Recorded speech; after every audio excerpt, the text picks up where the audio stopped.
Get lost, you subcontractor scum, LOL. At the networking event, I was told such a thing by a man working at our client's company. His name is Mr. J. Carter. He's been a thorn in my side.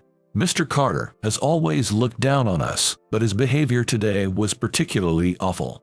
He mocks me about my head injury, and I'm sick of his self-centered talk. But I didn't have the courage to stand up to him. Don't have any regrets, okay? Huh? Pathetically, it was my wife, Emily, who took revenge on my behalf. But this couldn't go on. I decided to act in my own way to get back at Mr. Carter. Right now, Mr. Carter probably has no idea of the unfortunate events about to befall him. Eventually, he who had always acted as he pleased would come to regret his actions. My name is Mike Anderson. Just turned 40, a middle-aged guy. I'm a hat enthusiast, collecting various hats as my hobby. Therefore, when my wife Emily celebrated my birthday recently, I was really happy to get matching hats as a gift. Working at a decent-sized construction company, I'm busy every day, so I want to make sure to spend quality time with my beloved wife on my days off. Recently, it seems a nearby theme park, similar to Disneyland, has been renovated, so I hope we can go together soon. Emily always says, "Don't worry about me, just focus on your work," but I can't help it. I need to do this. While I do worry about not spending enough time with Emily in my personal life, my work is going well. Maybe it's because I'm blessed with good subordinates and superiors. I've been able to come this far without any major troubles. There are many employees out there worn out by unreasonable demands from their bosses or dealing with uncooperative subordinates. In that sense, I consider myself lucky to be surrounded by good people, but I never expected to be troubled by relationships from an unexpected direction. This concern seems to show on my face, as Emily gets worried every time I come home. "You look tired recently. Are you okay?" "I'm fine. Just a bit busy with work. I want to keep my important client happy, but I keep upsetting them. I've tried engaging in topics he might be interested in and avoiding ones he wouldn't, but nothing seems to work." Just before Valentine's Day, when I came to the office, I was greeted with the smell of chocolates in the sales department. That's because the female employees were distributing chocolates. Our company has more female employees than usual, because we promote housing construction with a focus on housewives and parenting generations. So, around Valentine's Day, the office is filled with the smell of chocolates. Especially because there's a young woman who's extremely confident in her chocolate-making skills. Here, I worked hard on these chocolates. I've outdone myself this year, so please savor them. Thanks. But you always make a lot, don't you? It's my forte. I get carried away when I'm making them. She, with a bright smile, handed me chocolates too. Receiving the wrapped chocolate, I felt its weight in my palm. "There's some for you too, Mr. Anderson. Get one for your wife too, so there won't be any misunderstanding. Haha." "Oh, thanks. I appreciate it every year." I happily got them. The day when female employees distribute chocolates varies. Years ago, everyone used to distribute chocolates on the same day. However, getting a ton of chocolates on the same day was problematic, so we decided to give them on more convenient days. Nowadays, not just chocolates, but baked goods and candies are popular too, but in this office, chocolates are the favorite. While preparing for work, I thought of Emily and muttered to myself, "Emily loves milk chocolate, so something sweeter than usual would be a good gift." Valentine's Day is coming up, and I'm sure Emily will give me some delicious chocolates, but I want to give her something too. There's no rule that only women should give gifts on Valentine's Day. So, I want to put extra effort into it, to make up for the times I've made her feel lonely. Maybe that's why I was lost in thought. While pulling out documents for work at my desk, I accidentally pulled out a photo. Huh? This photo is nostalgic. It was a picture of me and Emily, taken over 20 years ago at a ski resort. Emily has always been beautiful. Walking through town, she'd often been approached by model scouts. Next to such a beauty, I appeared a bit reserved. That's understandable, as back then I was self-conscious about a scar on my head, not feeling worthy of her. I'd had an accident when I was young, injuring my head, and since then, I always wore a hat to cover it. But Emily needed me, scars and all, helping me overcome my insecurities. I proposed at that ski resort, and she accepted me as I was. I've got to treat her right.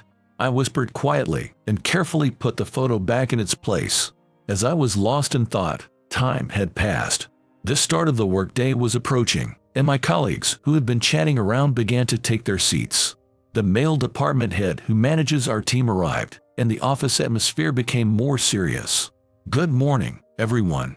Let's work today without any mistakes." So, I try to focus on my work, but I'm feeling a bit down. Today, I have to continue negotiations with a major client. I want to close the deal for the company, but it won't be easy. That's because the person I'm scheduled to meet has a difficult personality. I remember the first time I met him. Sitting on a fancy sofa in the reception room, he never stood up once, making unreasonable demands on the other employees. He also kept making fun of the injury on my head, which made me angry. A few hours later, just after lunchtime, I headed to the client's company. Honestly, I just want to go home. Thinking about the content of our first meeting makes me feel bad, but I can't afford to lose a major client over personal feelings. Standing in front of the company, I took off my hat, put it in my bag, and psyched myself up. After announcing myself at the reception, another employee led me to the meeting room.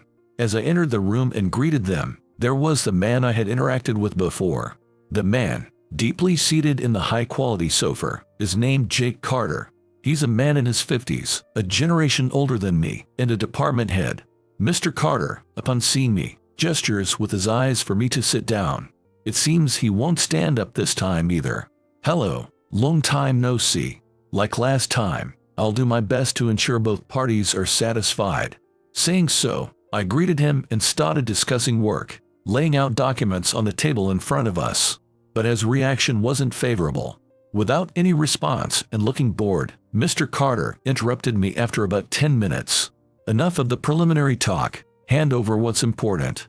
You know what I mean, right? I'm not sure what you're referring to." He then tapped the table in front of him, looking irritated. His expression clearly showed he looked down on me. In this world, you can get by with just nice words. If you want to do business, you better use your head. I understand that the world isn't easy. Having lived for 40 years, I know that not all who speak of justice and righteousness are rewarded. He's probably implying that I should prepare some sort of bribe, but our company doesn't operate like that. We've always prioritized trust, not resorting to anything beyond our work to gain favor. Seeing my reaction, he looked at me with a scornful gaze. He sighed deeply and stood up from the sofa. Surprised by his unusual action, he picked up the phone in the room and started speaking to someone. "Hey, bring some better tea and snacks." This dimwit still doesn't get his place. What is he planning to do? I waited, puzzled, for a few minutes. Then a nervous male employee came in with tea and snacks. I often research famous desserts to please my wife, and even I could tell that the sweets in front of me were renowned. The amount was extraordinary, piled high on the table, and even luxury items like melons and strawberries were included. My company can afford such things. Just follow instructions. You are dealing with a company of this caliber, he said, smugly popping a piece of fruit into his mouth. The same was served to me, but I didn't feel much like eating. It looked delicious, but I wasn't mentally strong enough to enjoy it in this situation. The idea of offering a bribe as he suggested was out of the question, leaving me wondering how to refuse. Mr. Carter, seeing my hesitation, reached for the plate in front of me. "What's wrong? Don't want it? Fine, I'll eat it so it doesn't go to waste." Seeing me not touching the food, I wondered if Mr. Carter had them brought in with the intention of eating them himself all along. His eagerness made me suspicious. Sending someone with a head injury to negotiate must be short-staffed. In a major construction company, that wouldn't fly. Aren't you tired of being a spectacle? I felt a surge of anger inside. Everyone at my workplace is kind, and I've never been harassed like this. So, hearing him talk like that, I couldn't help but feel angry. After that, Mr. Carter continued to do as he pleased. He had other employees bring in additional fruit and made fun of the scar on my head. I thought the negotiation would never come together, but to my surprise, he casually agreed as I was leaving. What was he thinking? That evening, when I got home, Emily, seeing my face, spoke to me with a worried voice. You look really tired. Emily, greeting me at the entrance, furrowed her brows and said so. You can tell, huh? I had a bad encounter today. Feeling guilty for worrying Emily, I took off my shoes in the entryway. Emily took my coat and bag and said, I'll warm up the dinner, as she headed deeper into the house. After dinner, I bathed for about an hour. Emerging from the bath, feeling the day's fatigue, I spoke to Emily, who was working on the household accounts. Valentine's Day is coming up. Is there anything you want besides chocolate? I don't need anything. Don't worry about it. I know you care about me, even without presents. Emily looked up from the accounts and smiled. But as a husband who's always busy with work and doesn't have enough time for his wife, it still bothers me. You're working hard every day. I'm the one who should be doing more, Emily said. Thinking about her work, Emily used to be the proprietress of a high-class Japanese restaurant here in California, and she still helps out there when it's busy. I heard from an employee there that the work she does is quite hard, and she was always very busy. So, I had to tell her that it's wrong to belittle herself for not working regularly. Your efforts are appreciated, but you still help out at the restaurant sometimes, right? I think you should take care of yourself more. Rather than worrying about a man like me, who's being toyed with by a client, I want her to value herself more. Realizing I was starting to think negatively like I used to about my scar. You used to learn Japanese dance, didn't you? Have you thought about doing that again? Emily, somewhat offended, replied, I'm not neglecting anything. I'm doing what I can within my limits and not pushing myself. I enjoy doing it. Well, as long as that's true. But if it's bothering you that much, how about we go to a theme park sometime soon?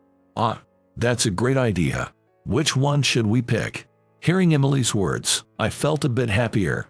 Emily chuckled at my reaction and started suggesting places. As we discussed back and forth, time flew by quickly. Glancing at the clock in the room, I realized we had been talking for an hour. It might be time to get some sleep. Yes, I think so. I'll just finish up with the accounts and then head to bed. Good night.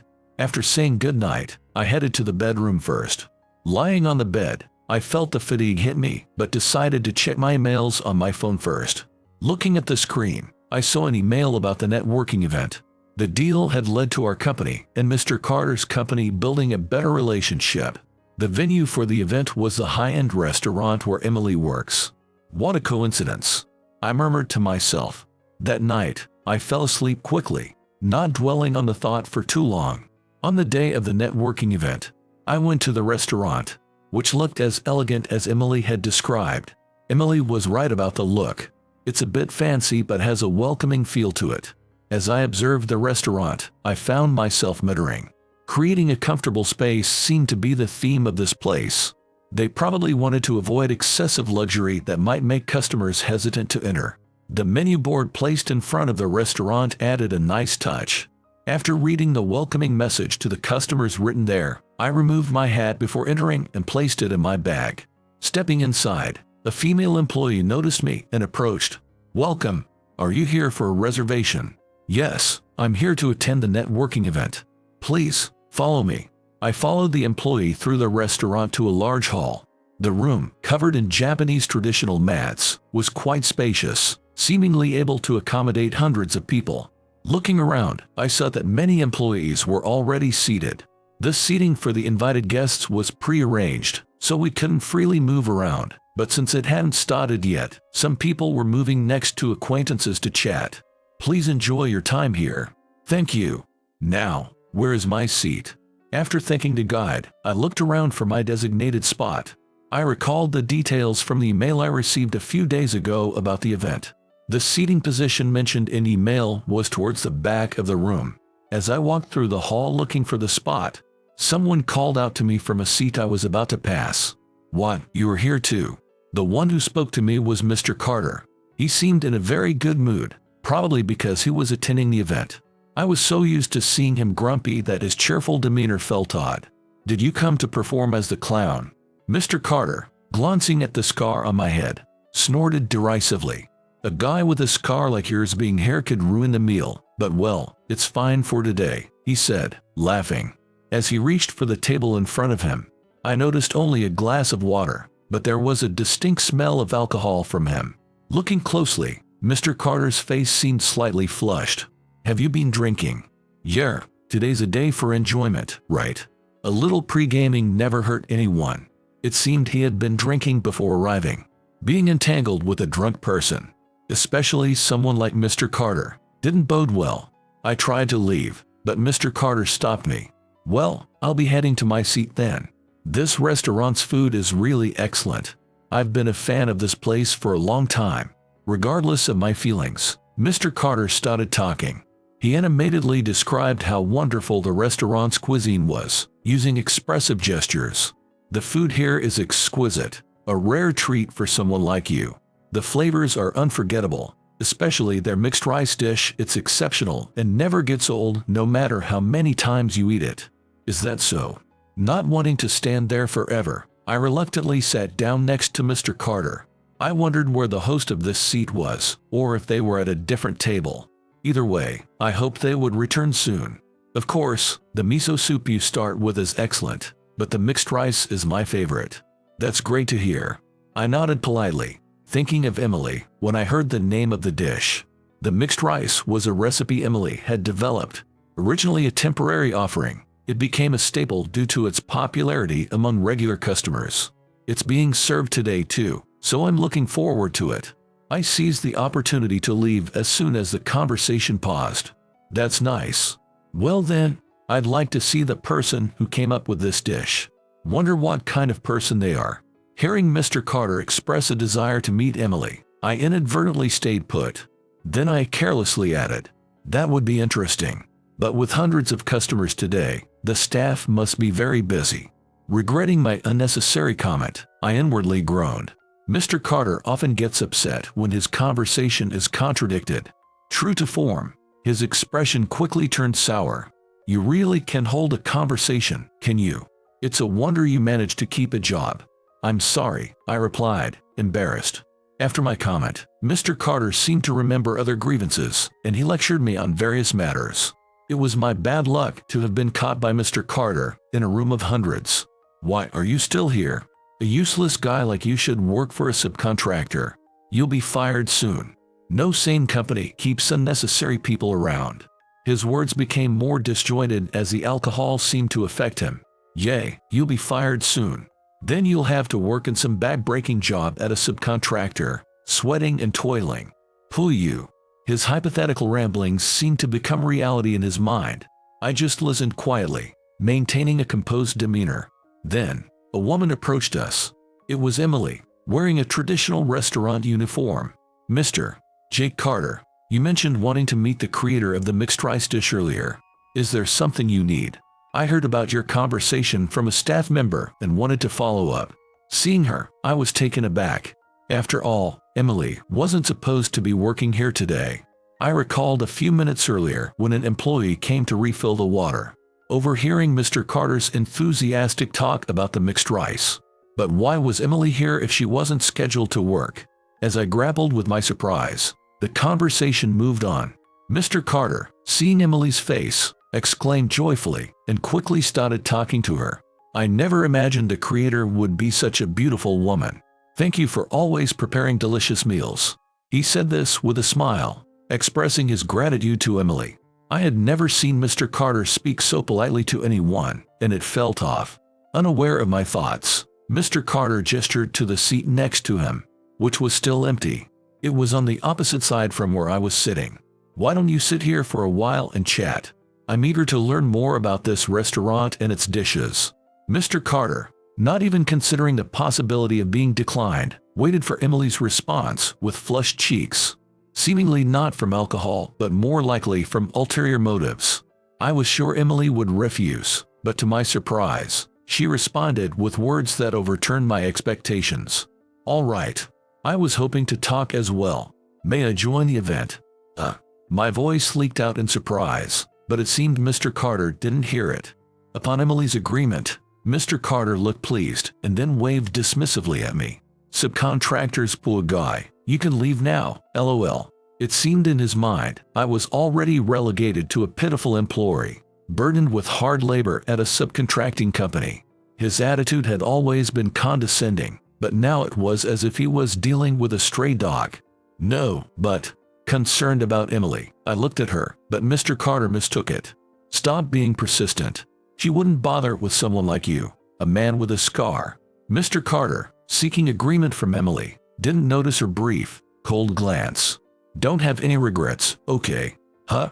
Emily said this with a smile, staring at Mr. Carter. For a moment, Mr. Carter seemed confused by her words, interpreting them as directed at me. See, she's saying it too. Before you get dumped and feel miserable, you better leave, LOL. I glanced at Emily one last time, and she looked into my eyes and nodded slightly. She must have had some plan in mind. Trusting the situation to Emily, I decided to head home. Back at home, I muttered, worried about Emily. I hope Emily is okay. The thought of something happening to her was unbearable, but I knew there was nothing I could do if I stayed. So, going home was the right thing to do. Meanwhile, back at the event, Emily appeared to be having a pleasant conversation with Mr. Carter. However, it was only on the surface. Internally, she was angry, having seen her husband belittled by Mr. Carter. I later learned that at that moment, Emily was touching her hair and reminiscing about the past. When she first met me, she didn't know much about me and often fidgeted with her hair, which I mistakenly thought was her mocking my scar. After some misunderstandings, we resolved the issue, but Emily had always been concerned about that time. I still vividly remember the conversation from back then. It was just a misunderstanding. I'm sorry for thinking badly of you. Aren't you mad? I was so insensitive. Not at all, not one bit. If there was no ill intent, it's fine. At that time, Emily had resolved to always help me out whenever I was in trouble. As the networking event began, traditional Japanese dishes were served. The atmosphere was lively, and the employees seemed to be enjoying themselves. But Emily's anger grew, knowing I wasn't there. "Ah, the mixed rice is here." "Yes, it's as delicious as always." Emily glared at Mr. Carter, who was enjoying the mixed rice, but he was oblivious. Seeing this, Emily wanted to retaliate immediately but hesitated as she heard the happy voices around her. "This rice is delicious. I want to come back here to eat. Really, it's so good. I wonder who made it." The mixed rice, Emily's pride and joy, was well received not just by Mr. Carter but by other employees too. So, she decided not to disturb the cheerful atmosphere and opted for a subtle revenge. She then quietly gave instructions to a male employee who was refilling water glasses. The employee hesitantly asked, "Is it really okay to do that?" But Emily nodded firmly, ready to take full responsibility if needed. A few minutes later, after finishing the mixed rice, Mr. Carter started eating sushi from a selection of dishes brought to him. His complexion began to change almost immediately. Seeing Mr. Carter covering his mouth and pinching his nose, Emily was sure he had fallen for her trap. He started sweating and fumbling on the table, his movements awkward. It seemed the sushi was excessively loaded with wasabi. Noticing Emily's gaze, Mr. Carter grabbed a nearby glass and gulped down its contents, probably not wanting to look bad in front of her. "What is this? Too much wasabi." Afterwards, clutching his throat and struggling, he yelled out loud. Emily, secretly pleased, feigned concern and suggested, "Are you all right? Maybe you should drink more water." Prompted by Emily, Mr. Carter drank a whole glass of water, oblivious to the fact he'd been tricked.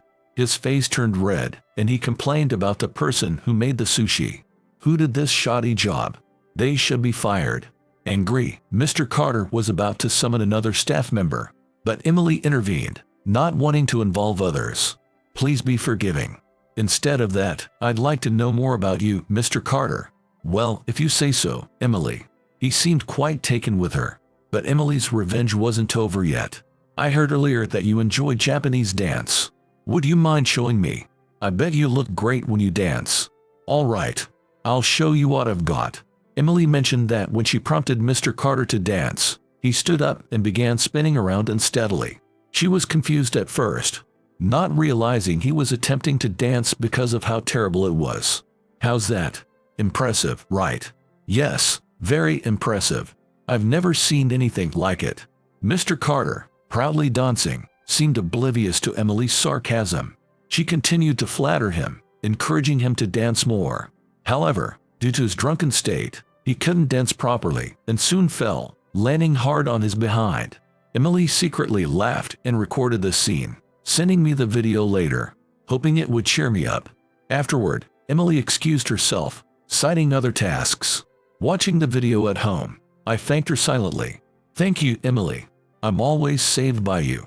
Her acceptance of my scar and her love, including this fact, has been a great support.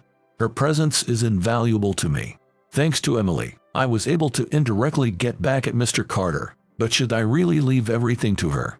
I was left with a sense of unease in my heart. For the upcoming Valentine's Day, I decided I must prepare something truly special for her. As I went to the kitchen for a drink, I noticed a diary Emily had seemingly left behind. Reading the diary written in Emily's handwriting, I felt ashamed of my own inadequacy. "He's been feeling down lately. How can I support him?" While others approached me for my looks, he saw the real me. "I'll do anything to help him." I hadn't realized Emily had felt this way. I always wondered why she chose to be with me, and now I knew. As I continued reading, I learned she had agreed to help at the restaurant, possibly planning revenge against Mr. Carter. Unable to stay still, I rushed out of the house. "I can't just let this be. I need to do something too," I said, slapping my cheeks to psych myself up. As a sales department employee, I was determined to use any means necessary. First, I contacted Mr. Carter's company to report the harassment I had faced. Then, ready to face the consequences, I asked to speak with the company's president, John Harrison. I was just an ordinary employee, but to my surprise, President Harrison contacted me almost immediately. After hearing my story, he promised to help. Returning to the restaurant, I saw an unexpected scene. President Harrison and Mr. Carter were talking outside. Had he come right after my call? In his 60s, President Harrison looked his age but had a sharp gaze. "You need to admit what you've been doing," confronting Mr. Carter with a piercing look. Mr. Carter, sweating profusely, was at a loss for words. "If you continue to deny everything, you better be prepared to no longer work at our company," President Harrison warned. Realizing the seriousness of the situation, Mr. Carter quickly started to defend himself. "What? Why are you saying this all of a sudden? I don't understand why you're reprimanding me like this. Why would you do this, President? The truth is, I've been informed by several people that you've been harassing someone." Hearing this, I was puzzled, wondering why President Harrison mentioned several people. Was there someone else who had reported Mr. Carter's harassment to the president? As I approached, trying to recall who else might have spoken to President Harrison, Mr. Carter noticed me and glared fiercely.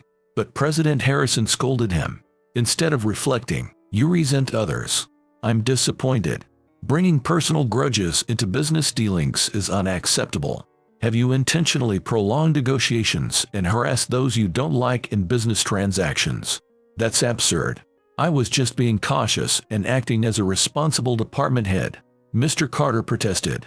"No, that's not true. Our investigation revealed excessive hospitality. Neglecting potential business partners for personal luxury is appalling." President Harrison continued to press Mr. Carter. "It seems you've also been treating your own employees terribly. Such a person is not needed in our company. Please, I beg you. It's a misunderstanding. Don't fire me." Mr. Carter's pleas seemed to fall on deaf ears. As I watched this unexpected scene of justice being served, Emily quietly joined me. "It's fortunate that Mr. Harrison is a regular here. I've spoken to him before, and he agreed to help once I explained the situation." He overheard the conversation with Mr. Carter earlier in the main hall. Understanding Emily's role in informing President Harrison, I realized why he had spoken in the plural. So, that was it. But please don't do this again. I shouldn't say this after leaving the scene, but I was worried about you. Sorry. I just couldn't bear to see you hurt. You're so kind. You've looked so tired and strained lately. Indeed, Emily was far more compassionate than me. Seeing her concerned face, I was lost for words. I couldn't blame her further, knowing it was my lack of assertiveness that led to this situation. I need to say this. Thank you, Emily. I couldn't have resolved this on my own. You're welcome. But it was the least I could do as your partner. I had never been more grateful for meeting my wife. I touched her hair, streaked with gray, a sign of age she, as a beautiful woman, couldn't completely hide. Others might dislike such aging, But to me, these signs of shared years felt precious and endearing. Later, President Harrison apologized to me, taking responsibility for his subordinates' actions and offering to accept punishment. However, I had no hard feelings against him. If I had been braver, perhaps things could have been better sooner. Mr. Carter was fired from his job. Until the end, he maintained his innocence, blaming those who had set him up, showing no signs of repentance. Mr. Carter apparently found a job at a subcontracting company, where he's been struggling daily. I heard he works late every night, returning home exhausted. Sometimes, he lingers near his former company, lost in thought, but it's unclear what goes through his mind. He often mutters regrets about his past actions.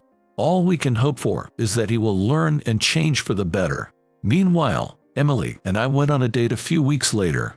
We took a day off and spent it at a nearby theme park, enjoying our time together in a flower-themed area. It was a wonderful day and a beautiful memory, especially as I was able to make her happy after recent events. I also gave her a belated Valentine's Day gift. These chocolates are just to my taste. Sweet and delicious. Thank you. I'm glad you like them. I asked a colleague who knows a lot about chocolates for advice. Though I regretted not being able to give it to her on the actual day, she was delighted with the famous chocolate cake I presented. Seeing her smile made me want to work hard for her. However, I realized I can't stay as I am. I resolved to become stronger, so I wouldn't worry her if anything happens in the future.